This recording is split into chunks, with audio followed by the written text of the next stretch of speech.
Hello students, welcome back to my channel UP board English stream. Students, इस video में आपको past participle के द्वारा सिंपल सेंटेंस बनाना सिखाते हैं। पास्ट पार्टिसिपल का प्रयोग करके सिंपल सेंटेंस किस प्रकार से बनाया जाता है, अलग अलग दिए हुए दो सेपरेट सिंपल सेंटेंसेस को पास्ट पार्टिसिपल के द्वारा किस प्रकार से जोड़ा जाता है, इस वीडियो में इसका अध्ययन करेंगे स्टूडेंट्स। तो आइए सबसे पहले हम जानते हैं पास्ट पार्टिसिपल किसे कहते हैं, किस प्रकार का होता है, कैसे बनता है। तो यहाँ पर स्टूडेंट्स हम देखेंगे पास्ट पार्टिसिपल वर्ब की थर्ड फॉर्म होता है। वर्ब की थर्ड फॉर्म को पास्ट पार्टिसिपल कहते हैं। एग्जाम्पल फॉर जैसे रिटिन, ये वर्ब का थर्ड फॉर्म है। राइट का थर्ड फॉर्म है रिटिन। इसी तरह से ब्रीक का थर्ड फॉर्म होता है ब्रोकिन। रिटिन और ब्रोकिन, रिटिन मीन्स लिखा हुआ, ब्रोकिन मीन्स टूटा हुआ, इनको पास्ट पार्टिसिपल कहते हैं। यह जो पास्ट पार्टिसिपल होता है वो एडजेक्टिव के समान नाउन प्रोनाउन की विशेषता बताता है स्टूडेंट्स। जो पास्ट पार्टिसिपल होता है वो एडजेक्टिव के समान सिंपल सेंटेंस में यूज होकर नाउन प्रोनाउन की विशेषता बताता है। जिस प्रकार से आप एग्जांपल देख रहे हैं, रिटिन नोटिस, लॉस्ट रिंग। तो रिटिन और लॉस्ट ये आपके पास्ट पार्टिसिपल हैं, नोटिस और रिंग ये नाउन है। तो इनकी विशेषता बताई जा रही है।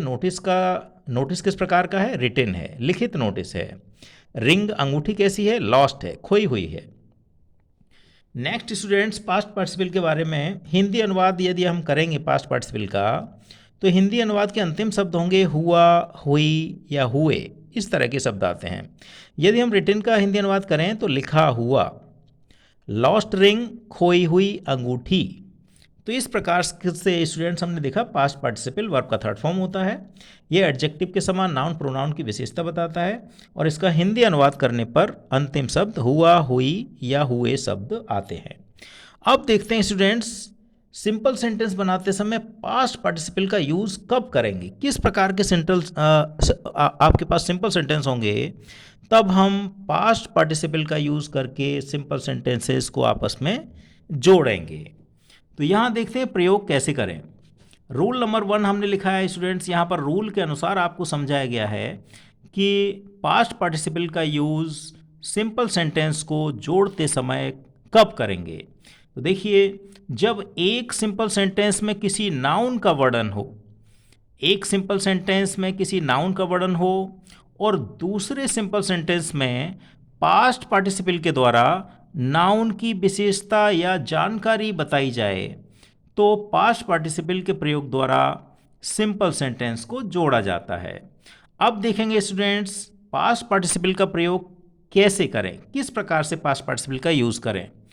तो इसके हमने 3 पॉइंट्स दिए हैं स्टूडेंट्स। देखेंगे, जिस सिंपल सेंटेंस में नाउन का वर्णन हो उसी सेंटेंस को सब्जेक्ट वर्ब सहित या सब्जेक्ट प्लस वर्ब के साथ सबसे पहले लिखते हैं।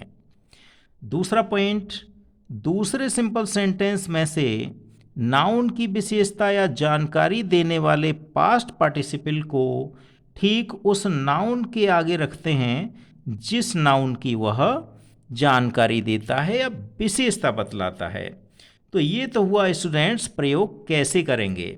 तो आइए अब हम एग्जाम्पल के द्वारा समझते हैं। एग्जाम्पल से सारा मैटर क्लियर हो जाएगा कि किस प्रकार से पास्ट पार्टिसिपल के द्वारा दो सिंपल सेंटेंस को आपस में जोड़ा जाता है। तो यहाँ स्टूडेंट्स हम देखेंगे हमारा थर्ड पॉइंट और है, यदि पास्ट पार्टिसिपल एक शब्द से अधिक शब्दों का रहे, मीन्स टू से यदि आपका पास्ट पार्टिसिपल एक शब्द से ज़्यादा शब्दों का बना रहे तो उसे नाउन के बाद में रखा जाता है।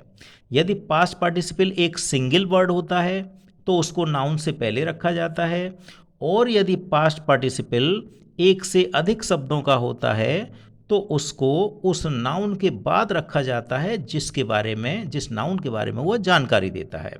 तो आइए स्टूडेंट्स एग्जाम्पल के माध्यम से हम समझेंगे कि किस प्रकार से अलग अलग दिए हुए सिंपल सेंटेंस को जोड़कर एक सिंपल सेंटेंस पास्ट पार्टिसिपल के द्वारा बनाया जाता है।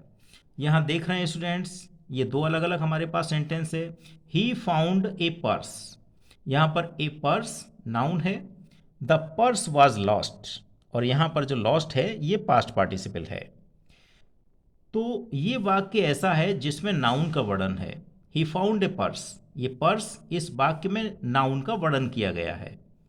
और दूसरे वाक्य में, दूसरे सिंपल सेंटेंस में इस लॉस्ट पास्ट पार्टिसिपल के द्वारा इस नाउन के बारे में जानकारी दी गई है या विशेषता बताई गई है। तो स्टूडेंट्स, इसको जब हम सिंपल सेंटेंस बनाएंगे, दोनों को जोड़कर एक सिंपल सेंटेंस बनाएंगे, तो किस प्रकार से बनेगा। यहाँ एरो के द्वारा आप देख रहे होंगे दूसरे वाक्य में जो पास्ट पार्टिसिपल होता है उसको उठाकर हम उस नाउन के आगे रख देंगे जिसकी वो विशेषता बताता है या जानकारी देता है, तो हमारे दोनों सिंपल सेंटेंस आपस में जुड़ जाते हैं। तो आइए यहाँ पर देखते हैं। तो सबसे पहले हम कौन से वाक्य को लिखते हैं स्टूडेंट्स, जिस वाक्य में नाउन का जिक्र होता है, जिस वाक्य में नाउन का वर्णन होता है। तो इस वाक्य में नाउन का वर्णन हुआ है ही फाउंड ए पर्स। तो यहाँ पर हम इस सेंटेंस से शुरू करेंगे, he found, FOUND, he found, उसने पाया। अब क्या पाया स्टूडेंट्स, यहाँ पर जो नाउन है उसकी विशेषता क्या है, पास्ट पार्टिसिपल द्वारा बताई जा रही है। जो पर्स है वो कैसा है, लॉस्ट है। तो इस पास्ट पार्टिसिपल को ठीक इस नाउन के आगे रख दिया जाएगा। जैसे कि आप एरो के द्वारा देख रहे हैं, ये तीर का निशान बना हुआ है, ये पहले से ही सॉल्व समझिए इसको। यदि इस पास्ट पार्टिसिपल को इस नाउन के आगे रख दिया जाएगा तो ये दोनों सिंपल सेंटेंस आपस में सिंथेसिस हो जाएगा। तो अब हमको क्या करना है, जिस वाक्य में नाउन का जिक्र होता है उसी वाक्य को हम सब्जेक्ट वर्ब सहित पूरा लिखते हैं। तो ही फाउंड, उसने पाया। अब क्या पाया स्टूडेंट्स, पर्स पाया। लेकिन पर्स कैसा है, लॉस्ट है, खोया हुआ पर्स है। तो लॉस्ट को पर्स से आगे रखेंगे। तो किस प्रकार से रखेंगे, lost, LOST, lost, lost purse. Purse कैसा है, लॉस्ट है, PURSE। तो इस प्रकार से स्टूडेंट्स ये हो जाता है, he found a lost purse. तो जो आर्टिकल है हमारा लॉस्ट से पहले आ जाएगा। He found a lost purse, purse कैसा था, लॉस्ट, खोया हुआ था। तो इस प्रकार से स्टूडेंट्स ये दोनों वाक्य आपस में सिंथेसिस हो जाते हैं, सिंपल सेंटेंस बन जाता है। किसके द्वारा, इस पास्ट पार्टिसिपल के द्वारा। तो जो पास्ट पार्टिसिपल यहाँ वाक्य में आए हुए नाउन के बारे में जानकारी देता है, विशेषता बताता है, तो उस पास्ट पार्टिसिपल को ठीक उसी नाउन के आगे रख दिया जाता है। जैसे यहाँ रखा है, पर्स से आगे रखा है लॉस्ट, जिसकी वो विशेषता बताता है, जानकारी देता है। आइए नेक्स्ट एग्जाम्पल देखते हैं स्टूडेंट्स। नेक्स्ट एग्जाम्पल है, ही बॉट ए वॉच, उसने एक घड़ी खरीदी। इट वॉज स्टोलन, और यह घड़ी जो थी वो चोरी की हुई थी, चुराई गई घड़ी थी। तो स्टोलन यहाँ पर पास्ट पार्टिसिपल है। तो जो पहला वाक्य है उसमें नाउन का जिक्र है, नाउन का जिक्र किया गया है। तो सिंपल सेंटेंस बनाते समय जिस वाक्य में नाउन का जिक्र हो उसको सब्जेक्ट वर्ब सहित पूरा लिखा जाता है। तो हम लिखेंगे पूरा, he bought, BOUGHT, he bought ए यहाँ लगाए, हम यहाँ भी लगाएंगे, ही बॉट ए। तो उसने क्या खरीदा स्टूडेंट्स, वॉच खरीदा। लेकिन वॉच का विशेषता क्या है, दूसरे वाक्य में क्या बताया जा रहा है वॉच के बारे में, कि वॉच कैसा है, it was stolen, watch stolen था, चोरी किया हुआ घड़ी था। तो स्टोलन इस वॉच की विशेषता बता रहा है, जानकारी दे रहा है। तो हम इस स्टोलन को इस वॉच के आगे रख दिया जाएगा, इस नाउन के आगे रख दिया जाएगा। तो watch, he bought a stolen, STOLEN, stolen. Watch कैसा है, स्टोलन, स्टोलन वॉच, WATCH। तो स्टूडेंट्स दोनों सेंटेंस आपस में जुड़ गए हैं, किस प्रकार से, पास्ट पार्टिसिपल के प्रयोग से। He bought a stolen watch, उसने एक चोरी की हुई घड़ी खरीदी। नेक्स्ट एग्जाम्पल देखेंगे स्टूडेंट्स। नेक्स्ट एग्जाम्पल में दो अलग अलग सिंपल सेंटेंस दिए हैं, देखिए। शी सैट, वह बैठी, ऑन ए चेयर, एक कुर्सी पर, वह एक कुर्सी पर बैठी। द चेयर वॉज ब्रोकन, और जो कुर्सी कैसी थी स्टूडेंट्स, ब्रोकन, टूटी हुई थी। तो ब्रोकन क्या है, पास्ट पार्टिसिपल है। तो ये ब्रोकन इस चेयर का, इस नाउन का विशेषता बता रहा है, इस नाउन की जानकारी दे रहा है कि चेयर किस प्रकार की है, चेयर ब्रोकन है, टूटी हुई है। तो इस ब्रोकन को इस नाउन के आगे, चेयर के आगे रख दिया जाएगा, तो आपके दोनों सेंटेंस आपस में जुड़ जाएंगे। तो जिस वाक्य में नाउन का जिक्र होता है उसी वाक्य को सब्जेक्ट वर्ब सहित पूरा लिखा जाता है।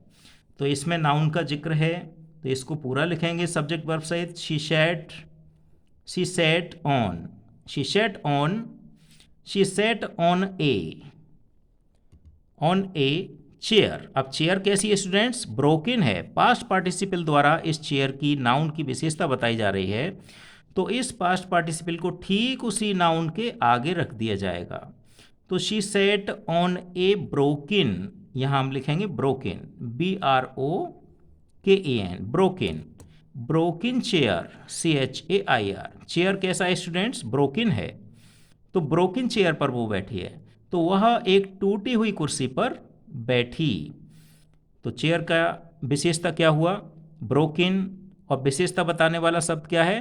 Past participle. पास्ट पार्टिसिपल के द्वारा इस नाउन की विशेषता बताई जा रही है, तो पास्ट पार्टिसिपल को ठीक उसी नाउन के आगे रख दिया जाता है जिसकी वो विशेषता बताता है। नेक्स्ट एग्जाम्पल में देखेंगे हम स्टूडेंट्स। नेक्स्ट जो एग्जाम्पल है हमारा, इस थर्ड पॉइंट के बारे में जानकारी देता है। यदि पास्ट पार्टिसिपल एक से अधिक शब्दों का रहे तो उसे नाउन के बाद में रखते हैं। तो स्टूडेंट्स यहाँ पर आप देख रहे हैं, दे शा ए सोल्जर, उन्होंने एक सोल्जर को देखा, एक सैनिक को देखा। He was wounded with bullets, वह गोलियों से घायल था, बंदूक की गोलियों से घायल था। कौन था? सोल्जर, जो सोल्जर उन्होंने देखा। तो यहाँ हम देख रहे हैं कि नाउन की विशेषता बताने वाला जो पास्ट पार्टिसिपल है वो एक से अधिक शब्द हैं। एक से अधिक शब्दों से पास्ट पार्टिसिपल बना हुआ है। लेकिन ऊपर के जो एग्जाम्पल थे, जैसे लॉस्ट एक सिंगल वर्ड था, इसलिए इसको नाउन के ठीक पहले रख दिया। स्टोलन भी सिंगल वर्ड था, तो इस नाउन की विशेषता बता रहा था, इसके पहले आ गया। ब्रोकन एक सिंगल वर्ड था, वो भी चेयर नाउन से पहले यूज हो गया। जब सिंगल वर्ड होता है पास्ट पार्टिसिपल, तो जिस नाउन की विशेषता बताता है उसके ठीक आगे रख दिया जाता है। लेकिन यहाँ हम देखेंगे विशेषता बताने वाला जो पास्ट पार्टिसिपल है वो दो या दो से अधिक शब्द हैं। यहाँ 3 वर्ड्स का है, इसलिए इसको नाउन के आगे नहीं रख सकते, इसलिए इसको नाउन के बाद में रखा जाएगा। जैसे कि एरो के द्वारा समझाया गया है, नाउन के बाद में ये आएगा क्योंकि ये 2 से अधिक शब्दों से बना हुआ पास्ट पार्टिसिपल है इसलिए। तो आइए इसको करते हैं, सिंथेसिस करते हैं। जिस वाक्य में नाउन का जिक्र होता है, नाउन का वर्णन होता है, उस वाक्य को सब्जेक्ट वर्ब सहित सिंपल वाक्य में सबसे पहले लिखते हैं। तो दिशा ए सोल्जर। अब स्टूडेंट सोल्जर कैसा है? Soldier, Disha a soldier, SOLDIER, Disha a soldier. अब अधिक शब्दों का बना हुआ, 2 या 2 से अधिक शब्दों का बना हुआ हमारा पास्ट पार्टिसिपल है, इसलिए इस नाउन के बाद में रखा जाएगा। Disha a soldier wounded, WOUNDED, wounded with bullets, BULLETS, wounded with bullets. तो उन्होंने क्या देखा? गोलियों से घायल एक सैनिक को देखा। गोलियों से घायल एक सैनिक को देखा। तो इस प्रकार से स्टूडेंट्स हमने जाना, हमने समझा कि पास्ट पार्टिसिपल के प्रयोग द्वारा 2 अलग अलग दिए हुए सिंपल सेंटेंस को किस प्रकार से आपस में जोड़कर एक सिंपल सेंटेंस बनाया जाता है। तो स्टूडेंट्स हम आशा करते हैं ये वीडियो आपको पसंद आया होगा और इसमें जो कुछ भी आपको सिखाया समझाया गया है वो भी आपको समझ में आया होगा। तो स्टूडेंट्स यदि ये वीडियो आपको अच्छा लगा हो, पसंद आया हो, तो इसको लाइक एंड शेयर अवश्य करें। और यदि आपने हमारे चैनल को सब्सक्राइब नहीं किया है तो प्लीज़ हमारे चैनल को सब्सक्राइब करें। और स्टूडेंट्स इस वीडियो से पहले हमने सिंपल सेंटेंस प्रेजेंट पार्टिसिपल के द्वारा भी बनाना बताया है, उसका लिंक आपको इस वीडियो में अवश्य मिलेगा, आप उसको भी स्टडी अवश्य करें। तो thank you students for watching my channel.